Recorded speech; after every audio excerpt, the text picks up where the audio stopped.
저녁 6시. 78세 순이 할머니는 오늘도 혼자 저녁을 차려놓습니다.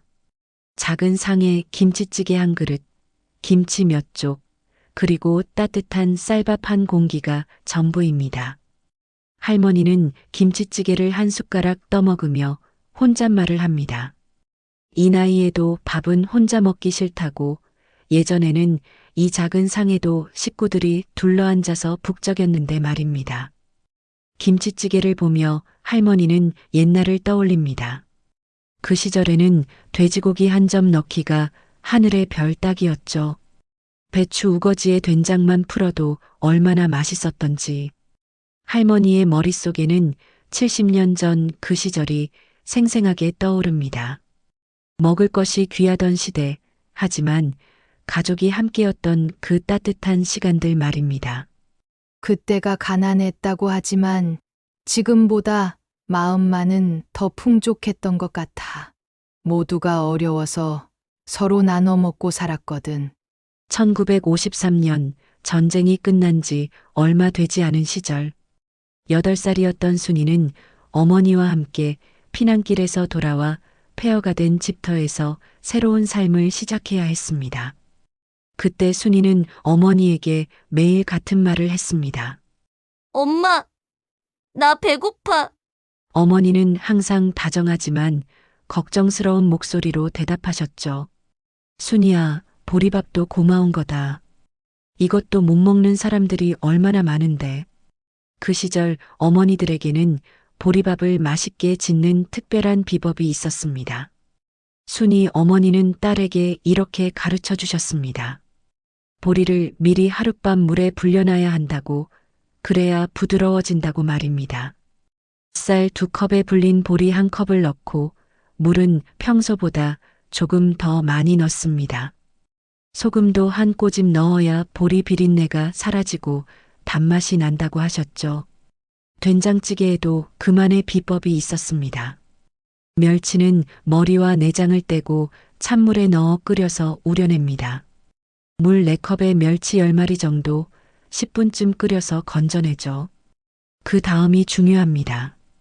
된장 2큰술을 체에 걸러서 풀어야 깔끔하고 구수한 맛이 납니다. 우거지가 있으면 물기를 꼭 짜서 넣고 두부는 정말 마지막에 넣어야 부서지지 않습니다.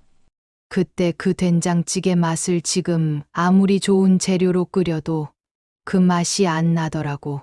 그때는 마음까지 함께 끓였거든. 1963년 우리나라에 라면이 처음 들어온 해입니다. 18살이 된 순이는 시장에서 신기한 면을 발견했습니다. 시장 아주머니는 친절하게 설명해 주었죠. 일본에서 들어온 건데 끓는 물에 넣고 3분만 끓이면 된단다. 계란 하나 넣으면 아주 맛있어. 하지만 순이는 용기를 내어라면 한 봉지와 계란 하나를 샀습니다. 집에 돌아와 아주머니가 가르쳐준 대로 해봤습니다. 물 2컵 반을 팔팔 끓이고 면을 넣어 2분간 끓입니다. 그 다음 계란 하나를 가운데에 톡 깨뜨려 넣었죠. 노른자가 예쁘게 퍼지는 모습이 그렇게 신기했습니다. 스프를 넣고 1분 더 끓인 후 파를 송송 썰어 넣으면 완성입니다. 1960년대 초기 라면은 지금과는 달랐습니다. 스프도 하나뿐이었고 더 담백한 맛이었죠. 순이는 계란 노른자를 터뜨려서 면과 함께 먹으며 감탄했습니다. 그런 맛있는 게 세상에 있다는 것을 그때 처음 알았다고 합니다. 그때는 라면에 파 말고는 아무것도 안 넣었어. 그것만으로도 세상 맛있었지. 지금처럼 김치나 치즈 넣고 그런 건 생각도 못했어. 순이에게 라면은 단순한 음식이 아니었습니다. 가난했던 시절을 벗어나고 있다는 희망의 상징이었죠. 그때 현관문이 열리며 딸 미영이 들어옵니다. 엄마, 저 왔어요. 할머니는 반가워하며 인사를 합니다. 어머, 미영아, 언제 왔니? 밥은 먹었니? 딸은 조금 피곤한 목소리로 대답합니다. 회사에서 먹고 왔어요. 그러다 할머니의 식탁을 보고 걱정스럽게 말합니다. 엄마, 또 라면 드셨어요? 할머니는 어제 라면을 먹었고 오늘은 김치찌개를 끓여 먹었다고 설명합니다. 하지만 딸은 계속 걱정합니다.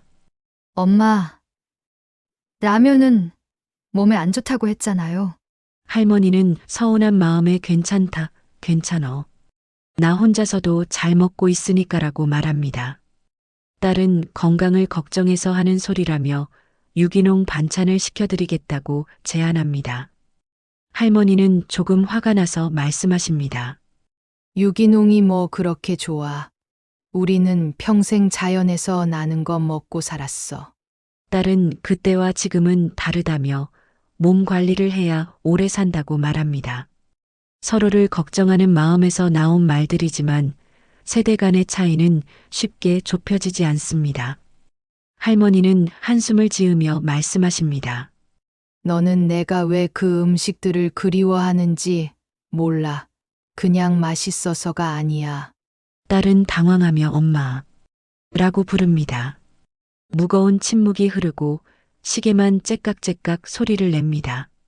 잠시 후 딸이 조심스럽게 말을 꺼냅니다. 엄마 아까 제가 너무 심하게 말씀드린 것 같아요. 할머니는 부드럽게 대답하십니다. 괜찮다. 내가 나 걱정해서 하는 소리라는 거 알아. 딸은 솔직하게 털어놓습니다. 엄마가 왜 그 음식들을 그리워하시는지 사실 잘 모르겠다고 말씀해 주실 수 있느냐고 묻습니다. 할머니는 잠시 생각한 후 천천히 이야기를 시작하십니다. 그때는 음식이 귀했지만 나눠 먹는 따뜻함이 있었다고, 보리밥 한 그릇에도 가족의 사랑이 들어 있었다고 말씀하십니다. 라면 하나를 끓여 먹을 때도 온 가족이 둘러앉아서 나눠 먹었다고, 계란 한 개를 반으로 나눠서 먹으며 행복해했다고 회상하십니다. 딸은 그제야 이해하며 말합니다. 그렇게 힘든 시절이었구나. 저는 그런 경험이 없어서.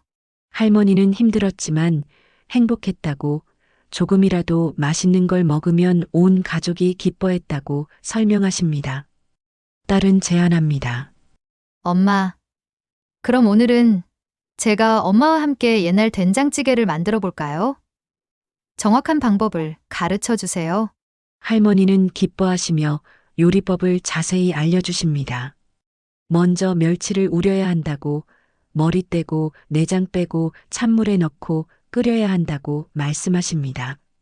물 4컵에 멸치 10마리 정도 10분쯤 끓이고 건져내라고 하십니다.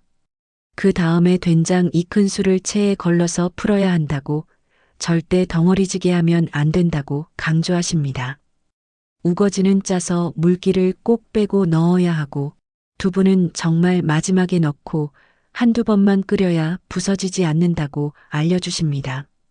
딸은 그래서 엄마 된장찌개가 항상 깔끔했구나 하며 감탄합니다. 그리고 은지도 불러서 함께 먹자고 제안합니다.